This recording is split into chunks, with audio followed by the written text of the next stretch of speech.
E aí, pessoal, beleza? Tudo bem? Espero que esteja tudo bem contigo aqui em mais um episódio do nosso podcast. Hoje num cenário diferente. Nós estamos aqui no estúdio Nos Outros, um parceiro nosso. Valeu, Roger. Obrigado por toda a atenção sempre. Uma satisfação estar aqui mais uma vez. E hoje também com um convidado muito especial.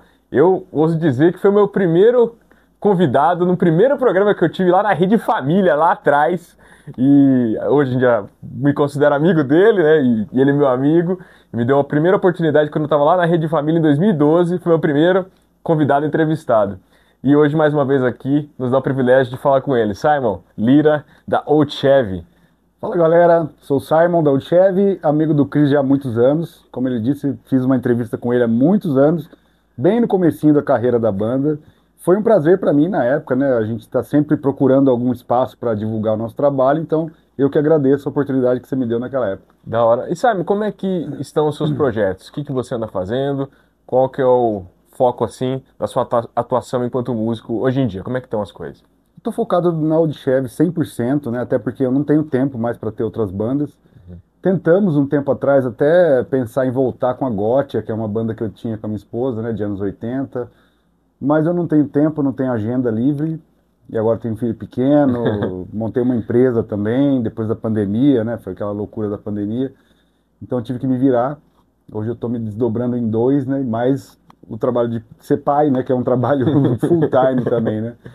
Então eu tô aí, tocando só com a Old Chevy mesmo. Faz muitos anos já que eu toco só com a Old Chevy. E em vários lugares do Brasil e até fora, porque faz um tempo eu vi nas suas redes que você tocou até nos Estados Unidos, uma coisa assim. Sim, a gente foi pro Viva Las Vegas o ano passado, que é o maior festival de rockabilly do mundo, né? Foi a 27ª edição. Então, é um festival já consolidado, vai gente do mundo inteiro. Dizem que tem cerca de 20 mil pessoas que participam do festival. E é um festival de 4 dias, que rola dentro de um hotel, cassino lá, né? Que é o Orleans. Eu já tinha ido ao festival 2 vezes como espectador para curtir. Eu fui ver o Stray Cats lá, inclusive, Nossa, em animal. 2018. Foi a volta do Stray Cats. Aliás, em 2017. Não minto, foi 2018 mesmo. 2017 é a primeira vez que eu fui no Viva Las Vegas. E aí voltamos em 2018 porque o Stray Cats tinha voltado e ia tocar lá. Foi o primeiro show da turnê nova. Então a gente deu um jeito de ir de novo. E era o nosso sonho tocar lá, né? Desde que eu montei o de Chevy, eu digo sempre que é o Rock in Rio do Rockabilly, Ah, ok. né? São 70 atrações do mundo inteiro. E o ano passado nós fomos a única banda brasileira a participar do festival. Cara, isso é muito louco. Você vê, você me falou uma coisa aí do Rock in Rio, né? O Rock in Rio antes era uma referência do rock. Hoje você tem outros eventos que talvez sejam mais referência pra galera do rock do que o próprio Rock in Rio. Exato. É louco isso, É né? louco.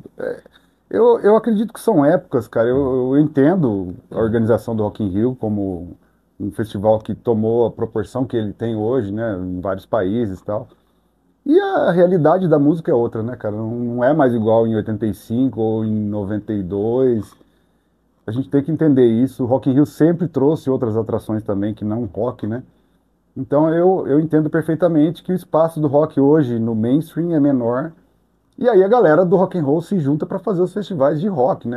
Vai ter Monsters of Rock agora esse ano de Uhum. novo. Eu fui nos três primeiros, 94, 95, 96, eu tava lá. Que Foi louco. meu primeiro show internacional, fui ver o Kiss em 94, Uhum. no Monsters of Rock. E tá tendo vários festivais aí de rock mais pesado, né? Uhum. Então eu acho que tá tudo certo, cara. Essa galera que reclama, eu acho que reclama um pouco demais sobre o Rock in Rio. Vai Mas, quem quer, mas você acha que o rock já não tá no mainstream? não tá. Eu Cara, acho que já faz tempo já que não, é. né? Você liga o rádio, não toca rock. Eu lembro quando eu comecei a ouvir rock, comecei a tocar rock, foi em 92, por ali. 91 e 92 foi um ano que saiu muito disco que é clássico até hoje, né? O Black Album do Metallica, Rust in Peace do Megadeth, acho que é o Ten do Pearl Jam, Nevermind do Nirvana. Tudo no mesmo ano, cara. E isso aí tocava no rádio. Eu ligava, eu lembro, eu ligava na educadora para ouvir. E era o que rolava lá. Rolava Hum. Pantera na educadora. Juro por Deus, a primeira vez que eu ouvi Porra, Pantera meu, muito louco isso, né? foi na educadora, em 92. Eu tinha 11 anos, estava começando a tocar guitarra. E isso não acontece mais. É inevitável a gente não ver isso, É. né? É a realidade. Hoje temos as rádios rock, né? Legal, Uhum. tem a Kiss, tem a 89 que já aqui em Campinas é fraca, né? Eu não sei nem se chega aqui, eu não ouço. Mas eu ouço a Kiss o dia inteiro. Também tem umas coisas que tocam lá que não é a minha cara, mas enfim, é uma rádio rock. O alcance é menor do que uma educadora, né? Sim, sim, que louco isso, né, cara? Né? Que louco. Mas ao mesmo tempo, tem os seus nichos, tem lugar pra tocar, né? Exato. Só que mudou então.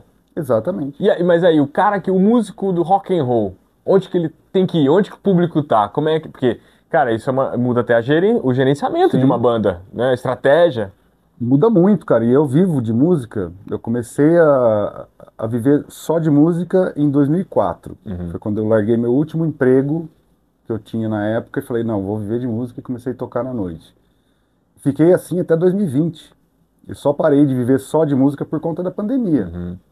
E aí eu parei de acreditar na música como um meio de vida, assim. Falei, puta, eu não vou mais depender só da música até porque agora eu tenho filho, tô mais velho e tal. A gente fica um pouco mais sábio, sei lá, mais velho, né? Mas ainda é a maior fonte de renda minha, né? Eu consegui dar a volta por cima depois de 2 anos com a banda. E nesse tempo todo, né, de 2004 até agora, pô, são 21 anos que eu vivo de música. Eu já tive vários ciclos que eu tive que me adaptar e mudar, até estilo de bandas, né? Eu tive o Creedence que você mencionou Uhum. por 13 anos, foi de 2000 a 2013. Em 2010 eu montei a Odchev, e aí ficou as duas bandas ali por 3 anos. E quando a gente viu que a Odchev estava crescendo cada vez mais, e a galera que ia ver o Creedence Cover estava parando de ir. E é uma coisa que foi engraçado, foi uma coisa que a gente sentiu na época, que o público foi envelhecendo e parando de sair à noite, principalmente a galera que é fã de Creedence, que é mais velha, né, a galera que era mais velha que ia em encontro de moto para ver a gente já não estava indo mais. E a gente teve que se adaptar a isso. E aí eu vi o nicho da Odchev como uma coisa que tinha futuro, né? Uhum. Aí eu comecei a compor, em 2012 eu compus a primeira música, em 2013 a segunda, aí em 2018 a gente lançou o CD inteiro autoral, né? 2018, não, 2019. A gente começou a compor em 2018, em 2019, no comecinho do ano, a gente gravou o CD e foi lançado, acho que dia 2 de abril de 2019, se eu não me engano. E em maio, a gente já foi para a Europa fazer uma turnê. A gente fez a banda crescer, levou um tempo, né? Você vê, montei a banda de 2010 e 10, o CD foi lançado em 2019. uma década depois. É, Antes de falar desse lance do autoral, que eu acho maneiro pra caramba, só fazer uma pergunta. Oldchev, por quê? Por que o nome é, Oldchev? Eu, na verdade, já sei, aham. mas falar pra Muita gente galera. pergunta. É por conta de um Opala que eu tinha na época, quando eu montei a banda. Essa banda foi montada meio que assim por brincadeira, foi meio que sem querer até. Um amigo meu que foi morar fora, que tocava comigo aqui, ele vinha passar as férias aqui em janeiro de 2011 e falar, queria tocar com você, fazer um som e tal. Falei, beleza, vamos lá, vamos montar alguma coisa. Ele falou, queria tocar uns sons antigos, e eu sempre quis tocar rockabilly. Uhum. Apesar de eu ter começado no heavy metal, sempre toquei heavy metal, adoro heavy Você metal. começou no heavy metal? Comecei no heavy metal, aí fui pra Ramones, Nirvana, e depois, sei lá, aí comecei a ouvir de tudo do rock and roll. E aí eu montei a banda meio que assim, ele lá na Europa, e eu e o Lê aqui, o Lê, o baixista, né? Dei ideia pra ele, falou, você quer tocar rockabilly? Ele falou, pô, eu gosto pra caralho, vamos lá. Ele até falou, pô, se pá, até compra um baixo, um rabecão pra gente fazer. Eu falei, ó, legal. Aí eu montei o esquema assim, sem ensaiar ainda, sem nada, e já marquei um show no Woodstock, que era um bar que eu tocava sempre na Sim. época. O Reinaldo lá me deu a oportunidade. Beleza, marcamos uma data lá, e quando ele chegasse a gente fazia um ensaio e ia tocar lá, meio que sem compromisso nenhum. No fim ele não pôde vir, teve um problema na passagem dele, não lembro o que aconteceu, ele não pôde vir. A data estava lá e eu chamei aliás, não era o Lê. Esse cara ia tocar baixo comigo. Era eu e o Juliano, que era o baterista do Creedence, que íamos fazer. Eu, o batera do Creedence, com esse cara que ia vir tocar. Aí, como ele não vinha, eu chamei o Lê. Aí o Lê falou, puta, legal, vou até tentar comprar um baixo, que eu sempre quis tocar o rabecão e tal. E aí rolou o primeiro show da Oldchev assim, tipo, porque o cara não veio, foi essa formação que rolou. Ainda não tinha o baixão, né? Foi baixo normal. Ficamos assim por alguns meses até ele comprar o baixo. E no primeiro show a gente já viu que a galera gostou pra caramba e a gente adorou tocar. Aí já marcamos outras datas, tal, muita gente começou a comentar. E no primeiro ano a gente já teve um convite para um programa de TV em Americana do Rodrigo Enke, que Uhum. hoje ele é o Rodrigo José, Uhum, tô ligado. né? É. Famosão pra caramba Ô, agora. louco. Ele tinha um Elvis cover na época e ele apresentava um programa lá na TV a cabo, lá em Americana. A gente foi, fez o programa com ele em, não lembro se foi 2011 ou 12, eu acho que foi no comecinho de 2012. E aí nisso o pessoal do SBT viu esse programa no YouTube, chamou a gente para ir pro SBT, a gente foi lá em maio, participamos do Astros, aí a galera do Brasil inteiro conheceu a banda e começou a crescer Aquela época foi, sozinho. foi louco, porque eu lembro Foi. que a minha mãe, eu cheguei em casa assim, ela falou assim, Cris, você não acredita? Eu falei, o quê? Seu amigo tá no Astros. É. Eu falei, quem? É o Simon. O Simon. Minha mãe é Você fã já sua. tinha participado do seu programa, né? É, ela, não, aquele cara que cantou com você, que foi na sua entrevista, eu, quem, mãe? O Simon, olha lá, e você tava lá no Astros, ela, pô, ela cara. pirou, cara, olha só, eu falei pra você, era Vamos muito lá. bom, não sei o que, ela Tocamos era, duas músicas e foi assim, foi um convite, a gente não fez Pô. inscrição, nada, foi convite do SBT, vieram buscar a gente aqui em Campinas, chamaram até uma galera que ia nos nossos shows para dançar e É. contrataram, eles foram pagos, a gente não. Os dançarinos foram pagos, Pô, a gente não. E a gente nem participou, a gente não concorreu com ninguém, foi só para ir lá tocar, mostrar o trampo, a gente já sabia que a gente não ia para frente lá nas estrelinhas para passar para o próximo. nem era o propósito, Não né? era mostrar a banda no Brasil inteiro. Uhum. E ajudou pra caramba, gente. Ali mudou realmente a nossa carreira. E é um produto, é o que você falou aí, nichado. É. Isso é interessante. Porque hoje você tem o tal do mainstream, mas o mainstream também se dividiu, né? Esses dias eu fui no show do Paul McCartney no dia 16 de outubro, se não me engano. Poucos dias depois, tocou um cara lá no Allianz, João. Eu nem sei quem é esse No cara, velho. Allianz, né? O cara lotou o Então. Allianz. Igual o Paul McCartney. Aí os caras, o cara lotou o Allianz. Eu falei, quem é esse João, mano? É, eu já ouvi falar dele, eu sei que ele já tocou no Rock in Rio também, mas nunca ouvi uma música. Não tô falando que ele é ruim, eu só tô dizendo que eu não conhecia. É, eu também não. E aí você vê, é Nunca um ouvi nicho. nada. No nicho do cara, o cara lotou o Allianz. É, Pra mim, tô fora. Não eu conheço. acho que é a internet que abriu esse leque pra todo mundo, né, cara? Cada vez mais. E o autoral? Como é que é, então, fazer esse autoral nichado? A experiência de fazer rockabilly... É em português ou em inglês? Em também? inglês, é Em inglês, né? Então, aí, porque é um produto muito internacional, seu, né? Sim, É exatamente. muito. E não é por nada, cara. Tem bandas de rockabilly que cantam em português, ó, eu acho que tem o seu valor, principalmente as primeiras bandas que, pô, suaram a camisa para trazer o rockabilly pro Brasil nos anos 80, logo após os Stray Cats, né, que começou em 81. O Stray Cats foi formado em 78 e o primeiro disco, se eu não me engano, é em 81. Eles lançaram os dois primeiros discos na Inglaterra e depois eles lançaram novamente nos Estados Unidos e no resto do mundo, né? Porque eles se mudaram dos Estados Unidos para Londres. Isso quem me contou foi o Slim, me contou com detalhes, que eu conheci ele agora em Las Vegas esse ano. E a gente fez um tour lá no Museu do Punk Rock e ele era o guia e aí eu fiquei conversando um tempão com ele depois.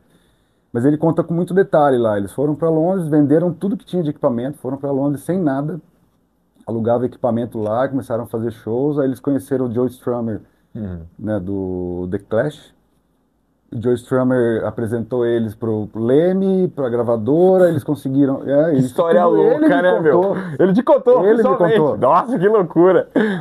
Aí, porque nesse Museu do Rock tem a parte lá que fala do The Clash, aí ele conta essas histórias também, né? Mas depois eu me aprofundei falando só com ele, na hora que a gente foi comprar a camiseta e tal. E então eles fizeram sucesso primeiro em Londres, depois na Inglaterra, aí se eu não me engano foi pro Japão primeiro, que a gravadora deles também lançava no Japão, mas não tinha o mercado americano. Então eles tiveram que relançar os discos pro mercado americano depois, aí foi pro mundo inteiro, né? Então, pra você ver, são nichos, mas tem o espaço. Ô, Você louco. tem que cavocar, você tem que achar o seu nicho. E nessa época voltando ao que eu estava falando, as bandas brasileiras que trouxeram isso logo depois do Stray Cats, nos anos 80, os caras são heróis. Né, o Coqueluche, eles cantavam em português. Eu acho que até era mais difícil, né, de você falar inglês bem na época, né, não tinha tanto acesso O acesso que nem era... a gente tem hoje. E era o que era feito na época e esses caras começaram tudo aqui pra gente. Mas hoje, para ter esse mercado internacional, que nem a gente fez turnê na Europa, vendemos 200 e poucos CDs na Europa, um monte de camiseta, aí vendemos mais um monte de CD e camiseta no Viva Las Vegas em um show de 50 minutos. Se fosse em português, eu acredito que não teria esse espaço todo, né? Seria mais um negocinho, legal, diferente para eles verem, legal, ouvir um rockabilly em português. Tanto que a gente fez, em Las Vegas a gente tocou Janaína, que é uma versão que a gente gravou do Biquíni Cavadão, para mostrar para eles como fica um rockabilly em português.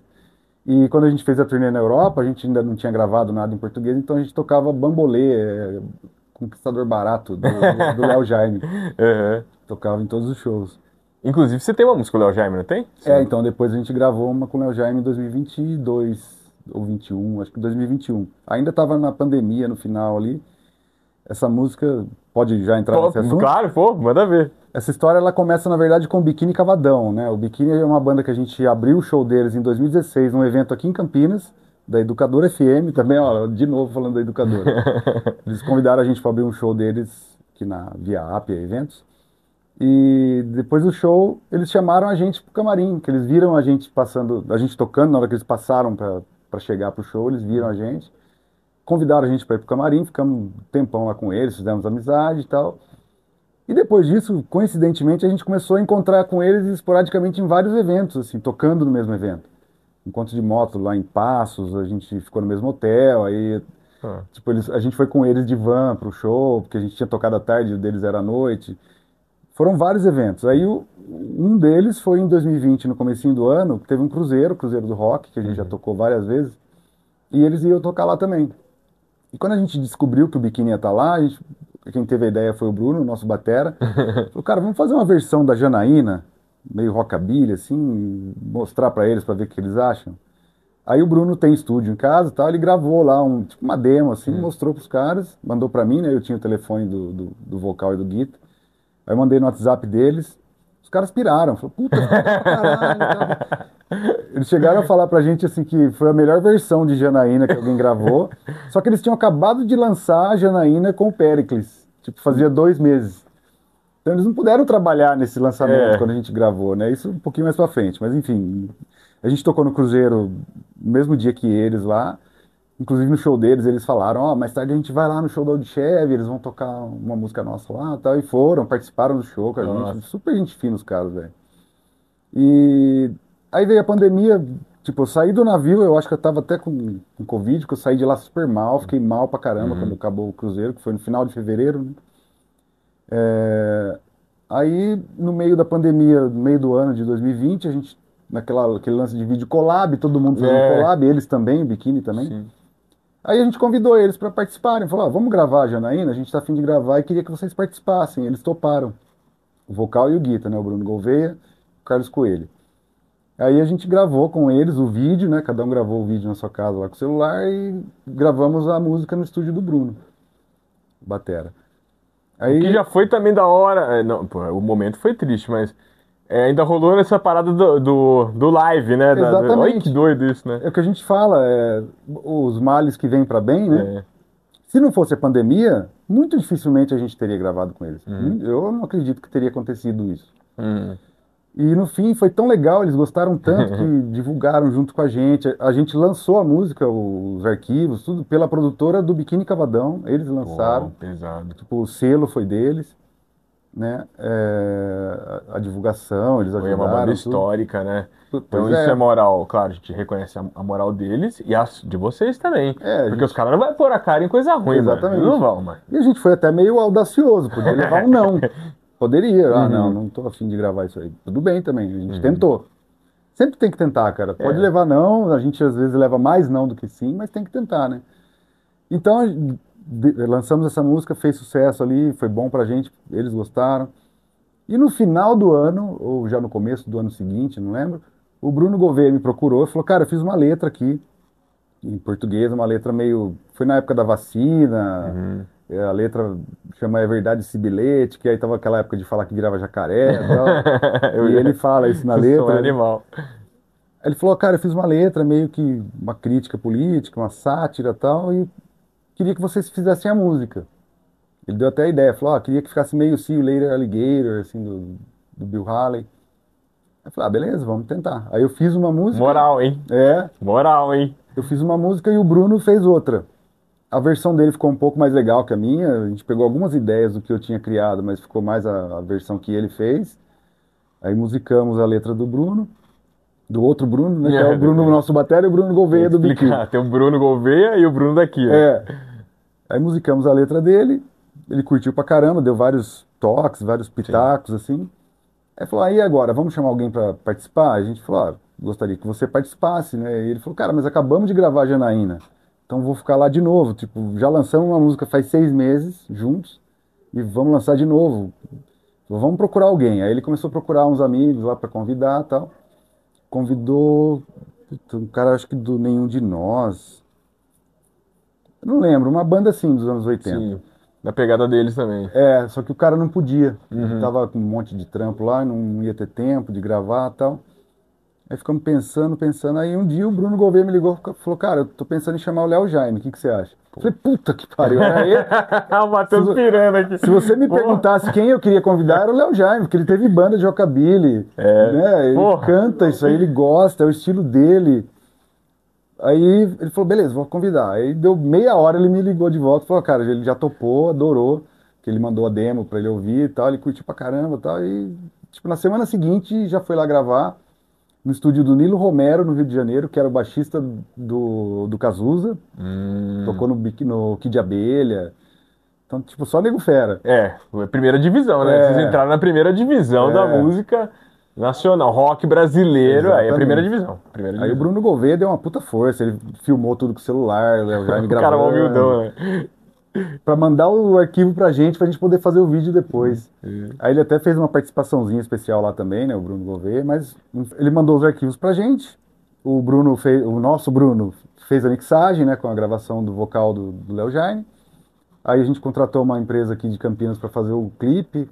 Gravamos um clipezinho lá meio que improvisado, mas ficou legal, ficou divertido, engraçado. E lançamos. Só que aí, cara, teve muita gente que adorou e muita gente que massacrou a gente, né?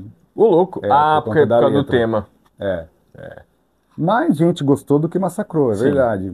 Até porque a letra, ela puxa mais para um lado, mas ela também bate nos dois, né? É, arte, a galera confunde, né? Exatamente. A arte não precisa ser neutra. É. É uma opinião, agora você não tá tomando partido, é uma opinião, cara. Exato.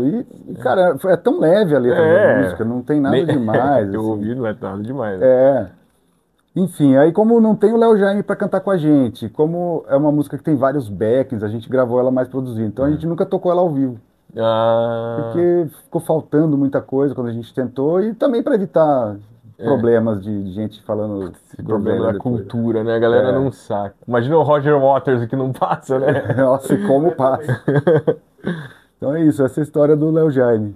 Da hora, da hora. Simon, nós estamos tocando uma ideia aqui com o Matheus, vou dar de pato pra ganso, mas nem tanto, né?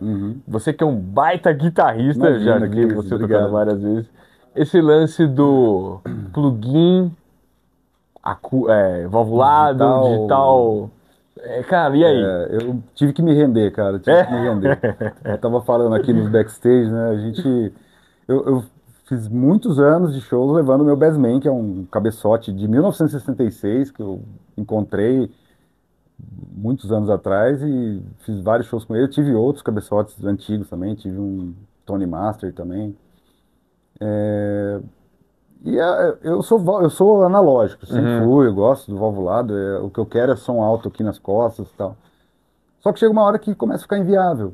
E a gente começou a ter muito problema, como a gente toca em muitos festivais, muitos encontros de motos, que são várias bandas, e a gente viaja muito e não temos equipe, né? A nossa viagem é só nós três. A gente tem uma van pequena, nossa mesmo, então a gente reveza o motorista e só tem equipamento atrás. Então chegou uma hora que a gente começou a ter muito problema de conseguir montar tudo isso que a gente tinha num palco que tem que passar o som em 15 minutos. Acabou o show, tem que tirar tudo em 15 minutos. E a gente também vai ficando mais velho, não quer mais carregar tanta coisa, a gente quer facilitar. Mesmo Enche o assim, saco, né?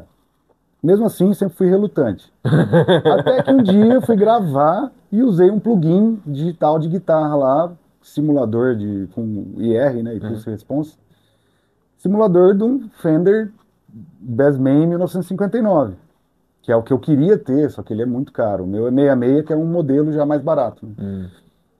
E ficou o timbre que eu sempre procurei, sempre tive na minha cabeça e não conseguia com pedal ou só com ampli, principalmente porque o Bassman é um ampli muito forte, então se você para ter um timbre legal, tem que dar volume.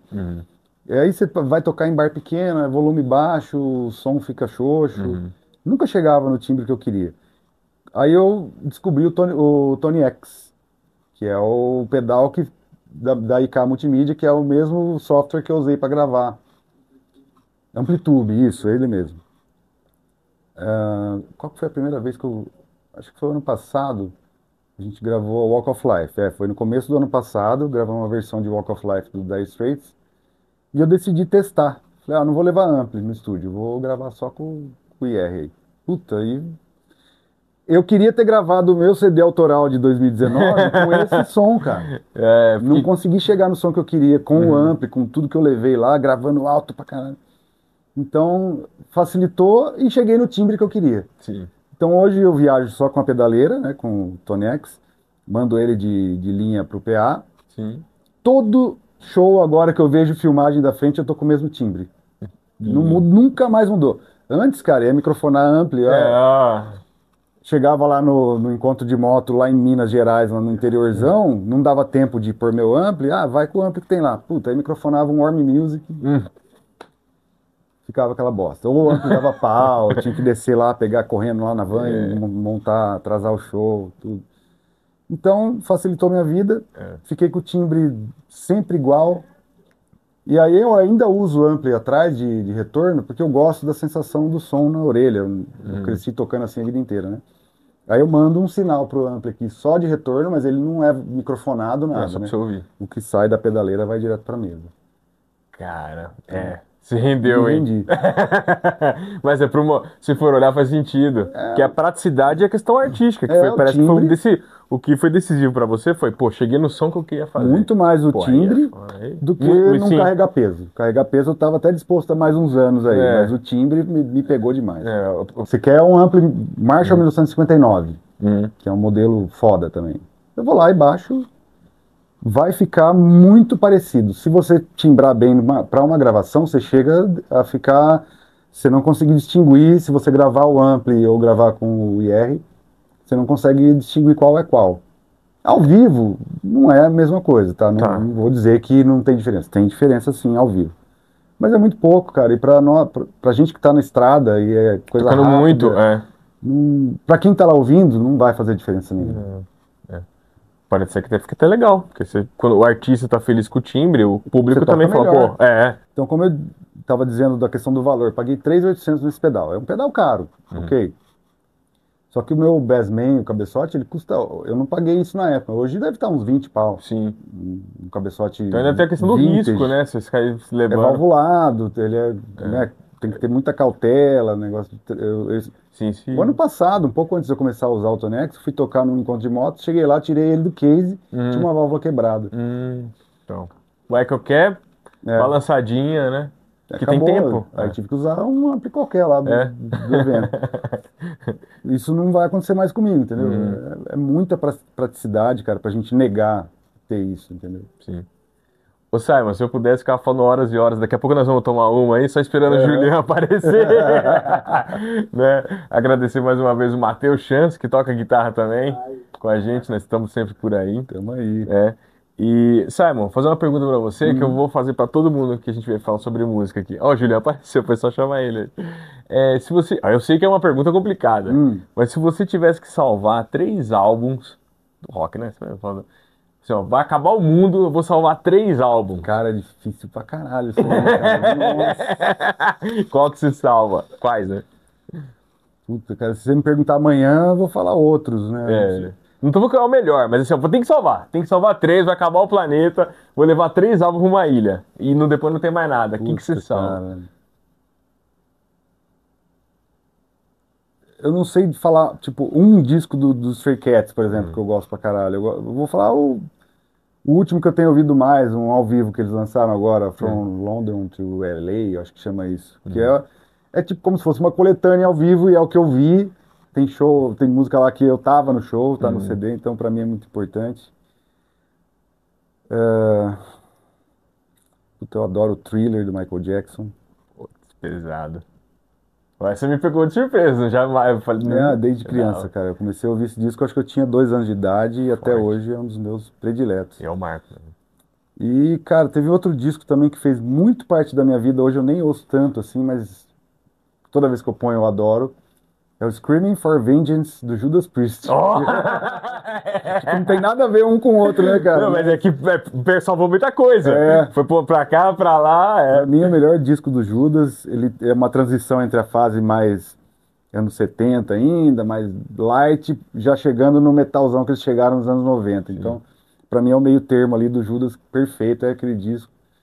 Então, acho que hoje são esses três. Se você me perguntar amanhã, eu vou falar outros, com certeza. É difícil mesmo. Ô Simon, cara, te agradecer demais pela oportunidade de falar com você mais Imagina. uma vez.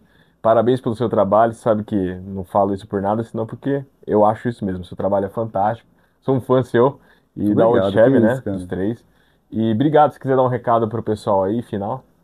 Eu que agradeço mais uma vez o convite. É meu amigo de verdade, então eu estou conversando com um amigo aqui, né? Calhou de ser uma entrevista que algumas pessoas vão ver e eu adoro isso. Muito obrigado mais uma vez pelo convite, valeu pelo carinho de vocês. E quem tiver aí que tiver curioso, não conhece ainda o Old Chevy, entra lá oldchevy.com.br, é o nosso site. Tem muita coisa lá, tem link para as redes sociais, vocês vão ver muita coisa. Tem bastante coisa da gente em Las Vegas do ano passado, tá lá no Instagram, oldchevy.com.br. Acessa lá. Valeu, pessoal. Até a próxima. Obrigado, Matheus Schenks. É nóis. Até a próxima. Fui. Valeu. Valeu.